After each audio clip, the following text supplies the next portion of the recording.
what we become is due to foundational moments in our lives. And sometimes our hopes, our dreams, and our plans are interrupted. They're interrupted to make space for something else that is more purposeful in your life. London is now home, but I've lived in a few countries. I was born and bred in India, and today I'd like to start by sharing a small story about when I was in India when I was 18. It was the time I was looking for university admissions, and I decided that I wanted to go for university admissions in the city called Pune, which was 100 miles from my family home in Mumbai. As a distinction student, I was quite confident that I'll get into the university. But there was one catch. It was the admission system. Those days, admissions were manual, which meant that you really had to be physically present when the name came out on the notice board. And when your name came out, you had to rush, make sure that you secured your booking, and then you could go back home. Because there were thousands of people who would apply for university degrees, and only 100 would get in. So I had to rely on a combination of taxi and train travel to make it to Pune every day. It used to take me 4.5 hours each way, and I'd start on that. Traveling by train has its own, it's quite fascinating, let's just put it that way. This is Indian Railway from the outside. This is the one in Mumbai. On a lucky day, you get into trains. That could be something like that. That's how you get in.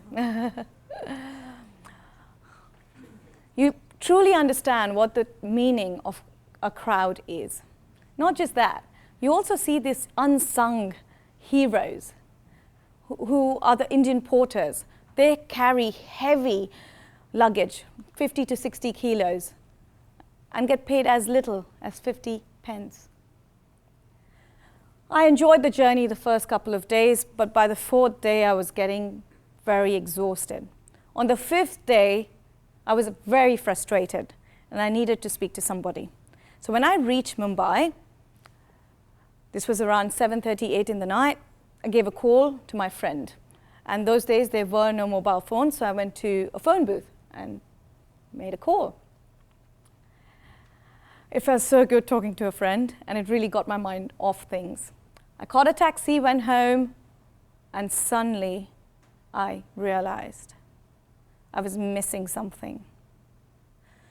I was missing a folder in which I had my travel cash, I had my admission fees, I had my annual hostel fees, and most importantly, I had all the documents I required for my admissions, without which my admissions wouldn't go through. Immediately, I told the taxi driver, please turn around, we need to go back to the station, and we did. And on the way, he did not miss one opportunity to tell me how irresponsible I'd been. He told me that getting certificates back is going to take you months, and you're going to miss the admission season. And he's like, do you know how many people walk through that phone booth every minute? I'm like, thank you. Can you just keep driving on? But while I said that, my tears were streaming out, and my heart was sinking. But I was like, no, keep hope. I reached the railway station. I went straight to the booth. I searched all over, but my certificates weren't there.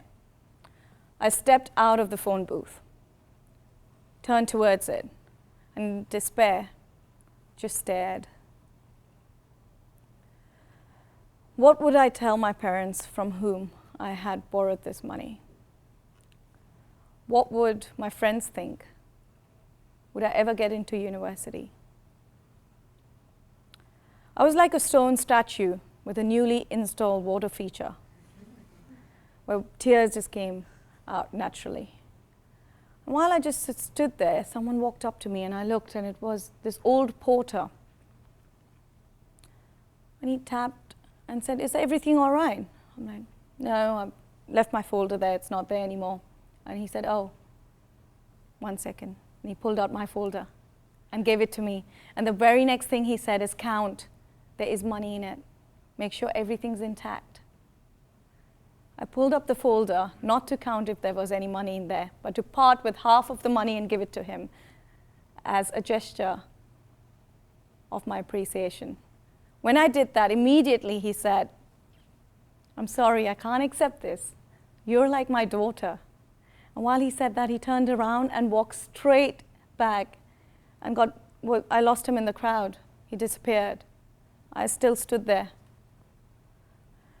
The amount of money he had found was equal to 5 years of his pay. He could have fed his family and he could have had a better life. That day for me was a foundational moment. A stranger taught me something that no university could have taught me. He taught me that there was more good in this world than bad, contrary to what you might hear in the media. From that day onwards, I started my days of adulthood as a committed young woman, committed to follow my dreams and passion, but by thinking about others. I went on and I finished university. I did my master's in economics, a postgraduate diploma in advertising and PR, basically a great strategy not to get married off by my Indian parents. Worked. I then moved to Singapore, where I pursued my career in media, advertising, and events. I adopted the principle that whatever you do, give it 100% unless you're donating blood. I found that the harder I worked, the luckier I got. And at the age of 27, I was promoted to be a general manager of a company that did business in 7 parts of the world. That was the ideal opportunity for me to understand people from different cultures. And from Singapore, we went all over. I did deals from US to Japan, from UK to Australia.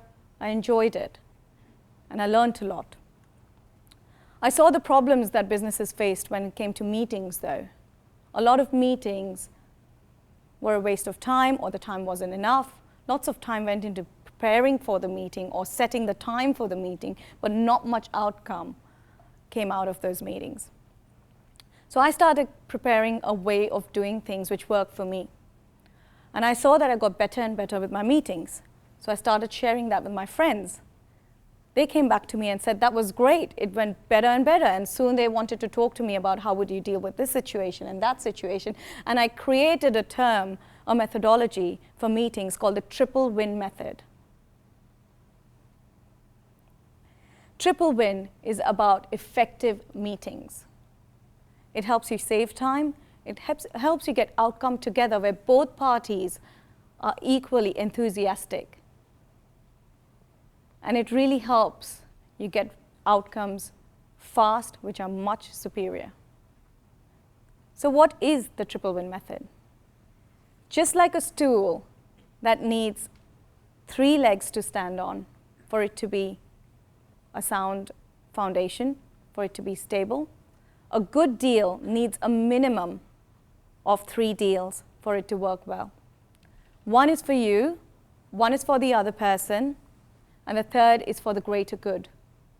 And all these elements need to come into that meeting. In my experience of doing meetings, I've yet to come across somebody who doesn't know what's in it for them, especially when they ask for a meeting. But very few people think about what's in it for the other person. So when I go for a meeting, I try to find out 2 or 3 things even before I've met the person by thinking about how can I help them, especially if I have called for the meeting.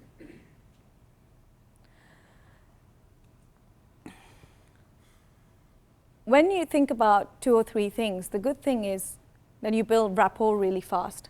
The other person has choice, and they appreciate the fact that you've looked at things from their perspective. And you'll see that they'll be more inclined to helping you with that one thing you've asked for when you've thought about it from their point of view. But just two is not enough. A good deal is not just with you and the other person benefiting from it. It has to benefit more people. The community, your clients, your customers, the greater good. It has to help. Currently, we have a problem of climate change in this world, and automobile companies such as Tesla and Mercedes-Benz are coming together. They're coming back together to partner and to create a solution. Tesla uses Mercedes-Benz instruments and mirrors. It reduces their manufacturing cost. Mercedes uses Tesla's superior electric batteries as well as the powertrain for some of its cars. And together, what they're doing is trying to make electric cars cool and more affordable for others. Tesla's bigger vision is to get away from fossil fuels and all the pollution that they're causing. So that's a greater good. When a company announces what is in it for everybody else, people gravitate towards that company. Whether it's an individual or a company, try thinking about whatever you're doing, what is the greater good in that? When I moved to London in 2011, I found a unique culture, especially in the small business world. I found that people love to go for teas and coffees. Really, a lot of meetings happen over teas and coffees, but not much outcome. So what I decided was to implement Triple Win, and I explained it to my sales team, and out we went. What we found at the end of the year, that 40% of the people, the total people, 40% of those people had actually committed on working with us in one way or form. That was immensely helpful for the first year in business in this country. I wanted to test it to scale. So last year, in one of the companies that I worked for, I thought of going in for the Guinness World Record. Why settle for something small?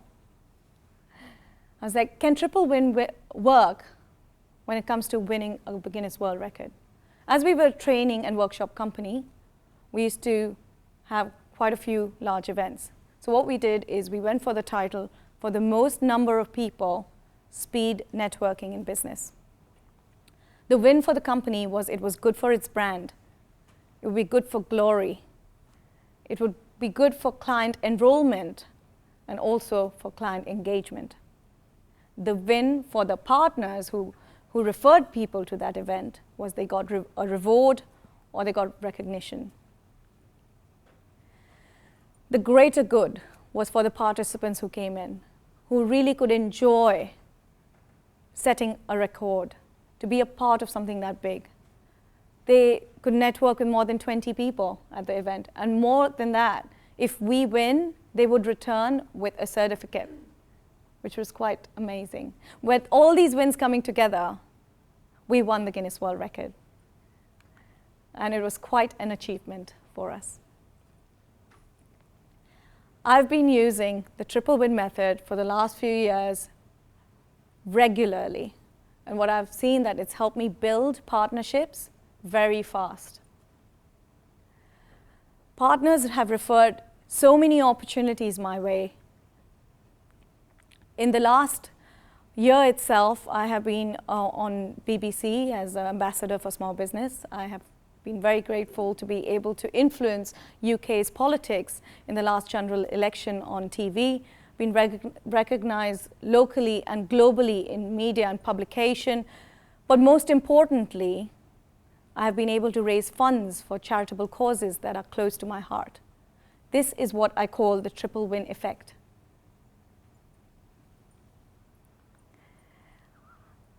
If you want to go fast, go alone. But if you want to go far, go together. Today, my message to you is, go after your dreams, but think about others. As leaders, use Triple Win to get more of what you want by helping others. And last but not the least, a small positive action is greater than the biggest of intentions. You never know whose life you might change, like someone just did mine. Thank you.